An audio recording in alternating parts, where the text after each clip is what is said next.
Scott, thanks so much. I'm Nick Rossman. I'm the lead on the intelligence research team for the IBM X-Force Incident Response and Intel Services team.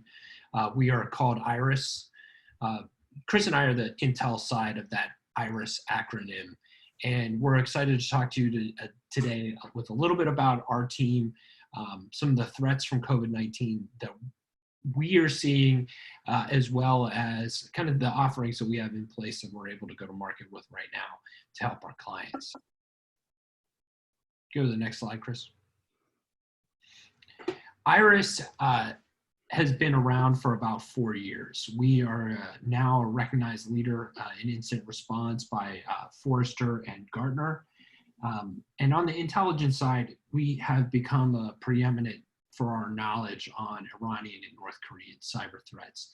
In addition to our incident response and intel teams, we run a security event training center in our offices in Cambridge. It's an immersive environment that allows teams to train together. Certainly with COVID-19, we're transitioning that to a virtual environment, but that group trains about 500 client groups or organizations each year. Next slide. The core of what IRIS knows and our intel team is from our incident response investigations. And when you're with IBM, you're able to have a breadth and scope unlike other competitors. We've been involved in incidents in every industry across every geography. So whether it's hunting down ransomware samples from hospitals or logistics firms, we've done it. We've worked on OT environments, airlines, entertainment companies, various point of sale systems, financial services. All of this all of these investigations give us insight into what the bad guys are doing on the wire, on the network every day. That informs our threat intelligence to make our clients safer, and that in turn informs our incident responders to do a better job when they're on the ground so that they're able to zero in on what the attackers are likely doing next. You go to the next slide, Chris. I'll turn over to Chris now to talk a bit about our insights into COVID-19 and where we're seeing some of the spikes. Thanks, Nick. Yeah, so today I want to talk a bit about the impact that the COVID-19 pandemic is having on the cyber threat landscape and the implications in store for the security community and the customers alike. So first of all, threat actors, specifically those who specialize in spam and phishing as a tactic, have always taken advantage of situations that could bolster their efforts. So as the saying goes, never let a good crisis go to waste, right? So in this current situation, things are no different. Attackers are well aware that the global conscious is focused on COVID-19, and people are hungry for information about the virus, the potential treatments, strategy, things like that. So this is a perfect lure against potential victims, and it really preys on the basic curiosity that the humans have, especially in a crisis situation. So at the end of the day, cybercrime is built on threat actors' abilities to exploit fear, anxiety, uncertainty, and these are the very things that continue to grow amid this pandemic. So with that said, what are the most common things that we're seeing here at IBM and X-Force? Number one, a huge increase in COVID-related spam email and phishing email designed to spread malware and harvest victim information. The second thing is a uniquely large attack surface. And as I alluded to before, this crisis is front and center on the minds of the entire world at this point. So, never before have threat actors kind of have been so sure that their lure will be so widely effective. Think about it. You can send a phishing email today to almost anyone in the world about COVID-19, and the subject line is likely to catch their attention to some degree. That's Chris, really that's about scale. And we see that with typically the attackers would use a holiday or an IRS date, tax filing date. That can hit a certain couple of countries, a small audience. But with COVID-19, that can really hit a lot of different people. So they're able to scale their targeting in a way that we've never seen before. Yeah, that's exactly right. Then the holidays is a good example of how that normally works, on a regular calendar year where, you don't have anything global like this occurring. Christmas and Valentine's Day, those are all things that we normally see a spike of these type of attacks. But in this case, because this is worldwide, truly worldwide, no country or no, time zone or religion or anything like that is kind of spared in this case. So, of course, with that increase of these phishing and spam emails comes an increase of spreading of various families of malware, again, primarily via these email campaigns. Additionally, we see spoofing of government and or health organizations, to trick victims into action. Again, so these are well-established organizations, the CDC, the WHO, and then, corresponding peers in other countries as well. These are the organizations that people look to for information, for trusted information. So, these make great spoofing targets for attackers.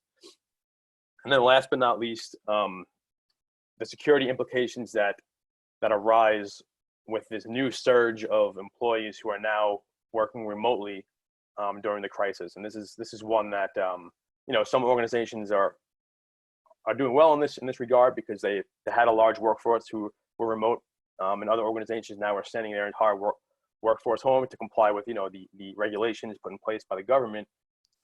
So we're seeing an uptick in the potential areas where attackers can exploit that. So here at IBM, we have access to tons of email spam traps all over the world, which allows us to monitor trends across time and in real time. So we have a pretty unique perspective in how we track spam emails and phishing emails and things like that. So what you're looking at in this graph shows the uptick in COVID-specific spam emails during the month of March and into early April. So it's pretty, it's very current, and it's pretty clear to see that, we saw a huge jump in these volume of these types of emails right around the early March 10th, March 11th timeframe, which coincides really exactly when the United States began to take a more extreme posture on the threat of the COVID-19 pandemic. And of course, this is not a coincidence. Attackers pay attention to what's going on. They see where they can make a buck, where they can take advantage of people, and it's no surprise that you see this increase right around the time when it becomes something that's of national concern in the United States. And we, based on what we know about how attackers operate, and while we're still collecting this data, we expect to see that levels of these types of COVID-related spam emails will continue to remain high, so long as the crisis is ongoing, around the world.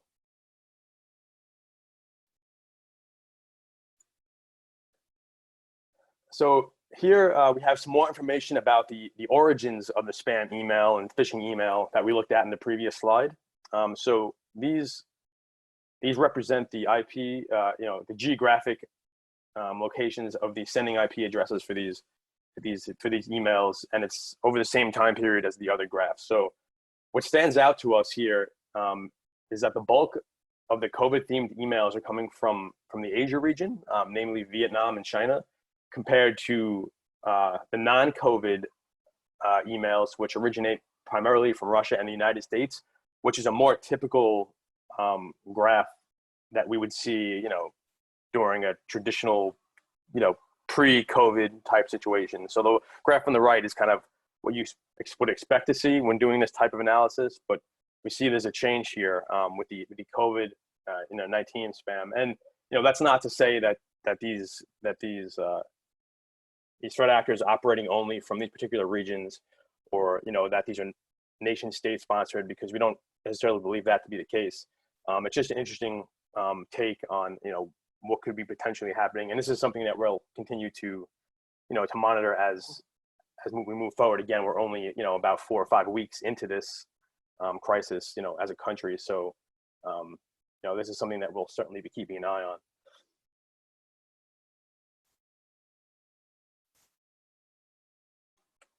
And again, I think kind of that what we're highlighting with the data that I just spoke about is that this is a truly global phenomenon. The attack surface really knows no bounds, which makes it such a unique scenario. And I believe that when this is all over, we'll have learned a great deal about kind of the world's preparedness for cybersecurity and kind of where some of these threat actors rely on infrastructure, maybe that we haven't seen before, to push out attacks. So, in the coming months, we believe that more information will make itself available to kind of further that research. So now let's take a quick look at the rise in malware that has been associated with COVID phishing and spam campaigns. So of note here is the introduction of malware families and types as time goes on. So we have a little chart here that shows, the months of January, February, and March split out.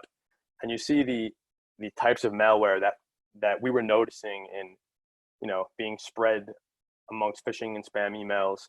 And, it's a pretty obvious jump in the month of March. And we're starting to see more and more of these things come online as the weeks progress. And, the interesting thing to note about this is that we're looking at, a laundry list of malware types and families in here. You have banking Trojans, droppers, loaders, ransomware, info stealers. I mean, nothing really is off limits, and as we continue to monitor this activity, in the weeks and months ahead, we expect that, we'll continue to see this jump in all different types of malware because, like we alluded to before, it's a target-rich environment at this point, and, malware developers and threat actors are going to, cast as wide of a net as possible, to try to increase their returns.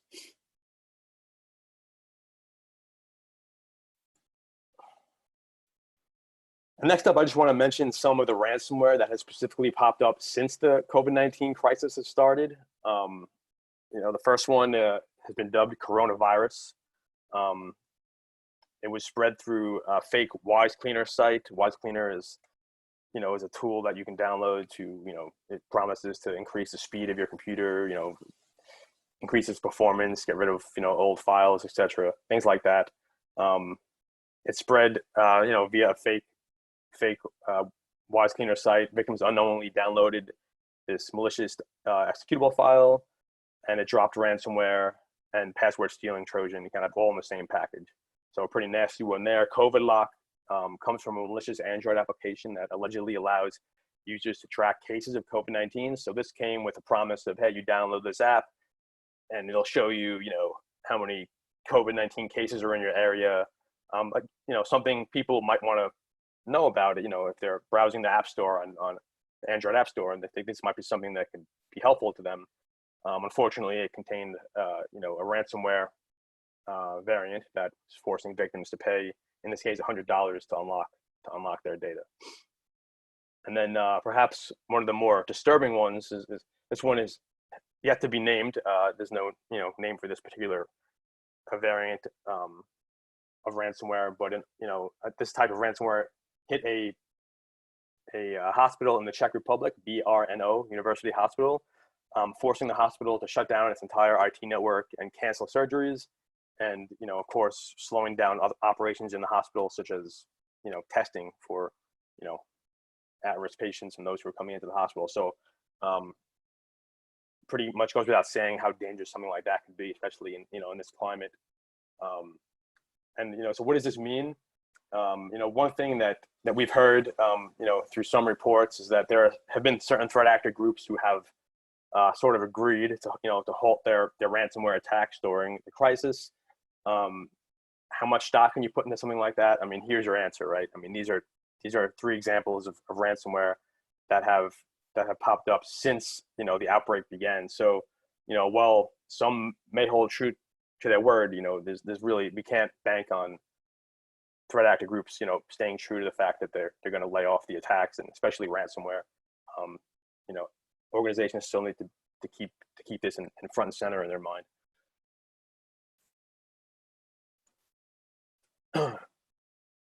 Excuse me. So in this slide here, these are just some examples of some of the phishing emails that I alluded to earlier that use trusted, organizations or governments or healthcare organizations to lure victims into downloading malware. We have ones from WHO,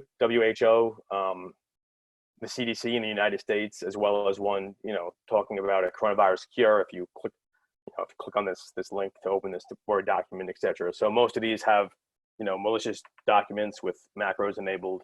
If you're in the industry, you know what these look like. But the unique thing here is now they're being tailored to an event that everyone is familiar with and everyone is interested in finding out more information about. So that could be a very, very deadly combination. And then lastly, as I spoke of quickly before, the shift to a remote workforce for a majority of organizations around the world, of course, poses challenges, to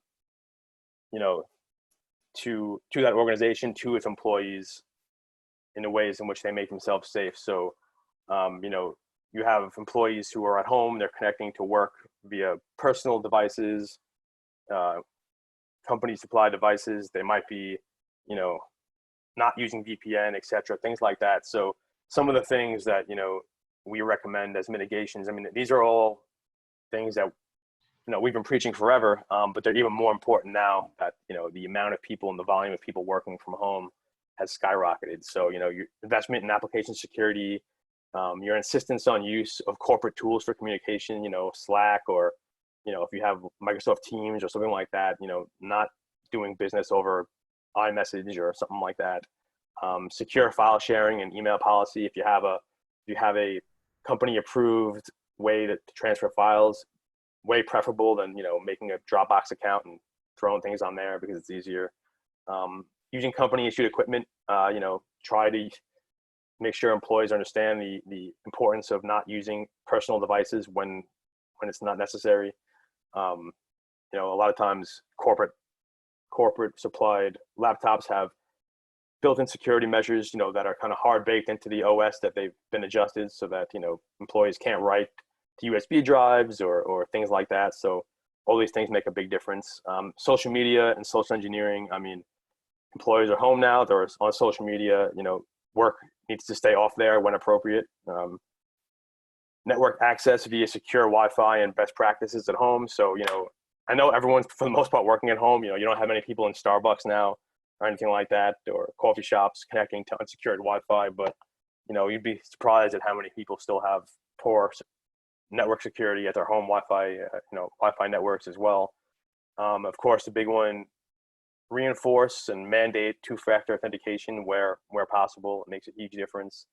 And then, of course, stress the importance of using VPN for all work matters when we're working remotely. Again, none of these are new or groundbreaking, but they're very effective, when used together. And now is the time to really reinforce these when the majority of workforce is out of the office. And Chris, from all of our incident response investigations, I would say 90% of them are issues that started with a basic security flaw, like one of these things that an attacker was able to take advantage of in some way, whether it's an insider threat or ransomware. Starting with the basics again and again and again is where we advise our clients to go to help their incident response, to prevent them having to call us for that additional support, because we've seen it as a methodology that consistently works, right? The bad guys will go for the easiest possible solution.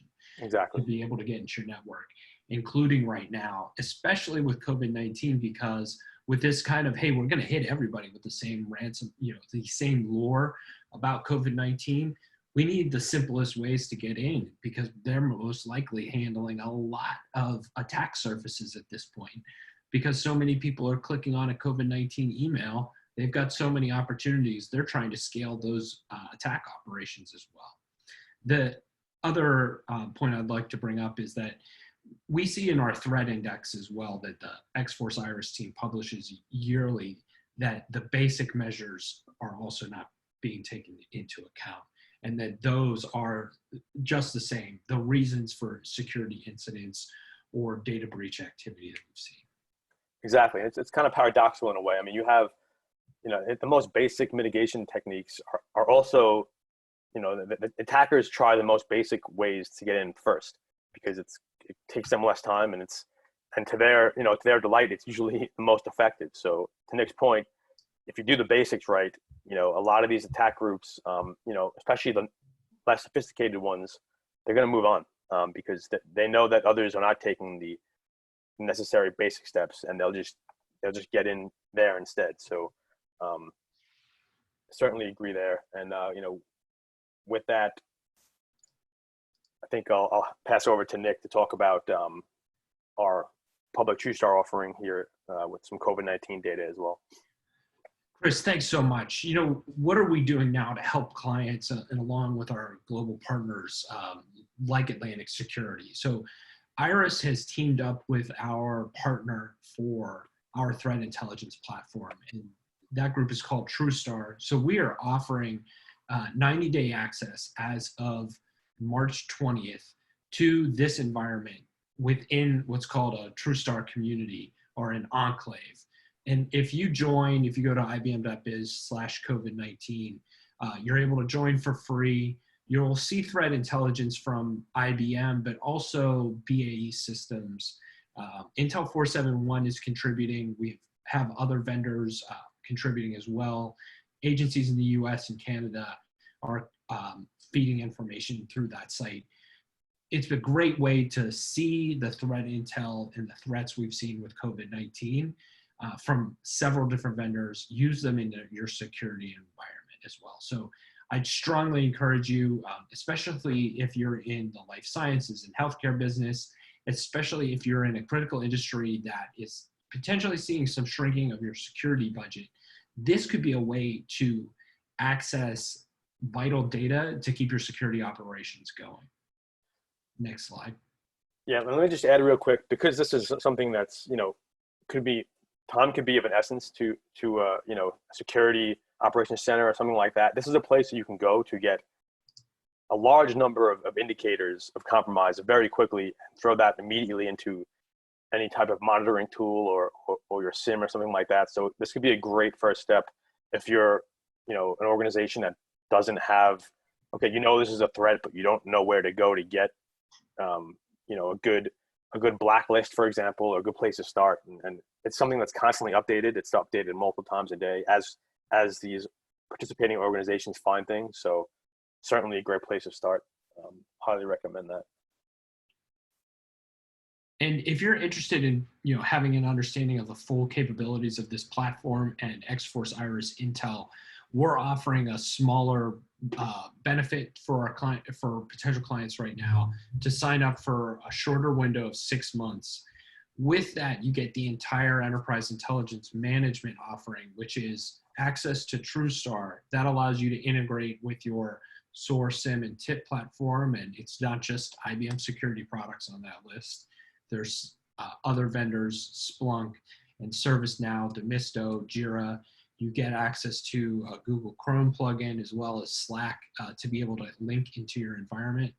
You'll have the COVID-19 enclave where we're seeing the highest volume of threat activity, and knowledge from IRIS Premier Threat Intelligence, what Chris and I and our group puts together, knowledge about threat groups, malware that we're seeing involved with COVID-19, malware detection rules and threat activity reports, as well as industry profiles to get a better understanding of, hey, what is coming after me right now and in the industry. All of this comes back to the incident response investigations that we're involved in around the world and in every geo, and IBM's global telemetry, which you saw a bit of today as we discussed some of the spam activity. The license is available for 6 months, and it gives you an opportunity to test, have IBM's assistants creating one of those integrations. But right off the bat, you're able to get 5 integrations plus QRadar and Resilient, so a total of 7. You go to the next slide, Chris. A little bit more about the offering itself. Enterprise Intel Management allows teams to operationalize their threat intelligence feeds or their threat data.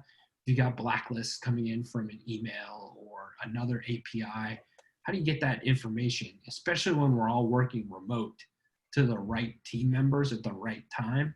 Well, you got to be able to optimize it. And what Enterprise Intel Management via TrueStar does is help to pipe that data to the right security tool when you need it, and make it universally searchable. So if you got somebody who's in a ticket and they're looking at information about a COVID-19 lore, they can also see that, hey, this lore triggered a IP address that hit on our SIM.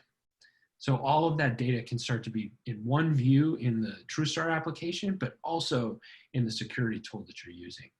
And Iris Premier Threat Intel is driven off of those incident response investigations around the world. I think what makes us unique is our real deep knowledge from the previous 4 years that is unmatched as we started to grow this business. And final slide there, Chris.